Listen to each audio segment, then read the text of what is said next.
ہمارے جو ڈاکٹر منظور صاحب فلسفے کے ہیں اور اسلامی اس پہ بھی وہ لکھتے رہے، علامہ نیاز فتح پوری صاحب بھی ایک روشن خیال وہ تھے، تو ان لوگوں نے تو یہ والا موقف دیا ہے کہ بھائی قرآن کا مقصد یہ نہیں تھا جو سائنسی ہے، جو آپ نے وہ بات کی بالکل، لیکن اس میں مسئلہ یہ ہے نا ڈاکٹر صاحب، ایک تو ہمارے جو مذہبی علماء کو ہم دیکھتے ہیں کہ وہ جی دیکھو سائنس آج جس نتیجے پہنچے، قرآن نے تو 14 سال پہلے یہ بات بتائی ہوئی تھی، تو اس کا مطلب جو ہمارے مذہبی علماء کرام ہے، دینی مدارس سے پڑھے ہوئے یا جو دین کے مبلغین ہیں، کیا ان کے دماغ میں یہ والی بات نہیں جو آپ فرما رہے ہیں؟ یعنی وہاں جو علم کلام چونکہ قدیم پڑھائے جا رہے، تو ایک تو یہ، دوسرا ٹھیک ہے مقصد دونوں کا بالکل الگ ہے، لیکن جو چیز بیان کی جا رہی وہ علیم قدیر خدا کی طرف سے ہے نا، تو وہ تو غلط بیانی اس میں نہیں ہونی چاہیے نا۔ دیکھیں مثال آپ نے یہ کہا کہ کائنات جیسی نظر آ رہی ویسے بتانا، سورج ایسا، چاند، لیکن فی ستۃ ایام تو کسی کو نہیں نظر آ رہے ہیں نا کہ کائنات کو 6 ایام میں پیدا کی، تو قرآن وہ بیان کر رہے، جبکہ سائنسی طور پر تو یہ اس طرح کا کوئی وہ نہیں آئے گا کہ 6 دنوں میں تخلیق ہوئی۔ تو یہاں پر مقصد اگرچہ الگ ہے، لیکن اس مقصد کو سمجھانے کے لیے بھی اگر خدا نے کوئی چیز بیان کرنی ہے تو وہ تو حقیقت کے مطابق ہونا ہے، وہ تو ٹھیک ہو۔ جو ہمارے سامنے مشہود کائنات ہے جی، تو ایک تو کلام کا اسلوب،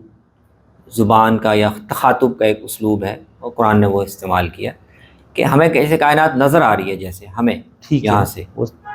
ہم اسی طرح اس کو بیان کرتے ہیں۔ اس کو علامہ انور شاہ یوں بیان کرتے ہیں کہ قرآن بعض دفعہ جیسے حس میں ہمیں چیزیں نظر آ رہی اسی کو واقعہ مان کر اس کے مطابق بات کرتا ہے، اگرچہ فی الحقیقت ایسا نہ ہو، اگرچہ فی الحقیقت ہو سکتا ہے وہ نہ ہو، ٹھیک ہے، لیکن ہمیں ہمارے تجربے میں شاید اسی طرح آ رہا ہے،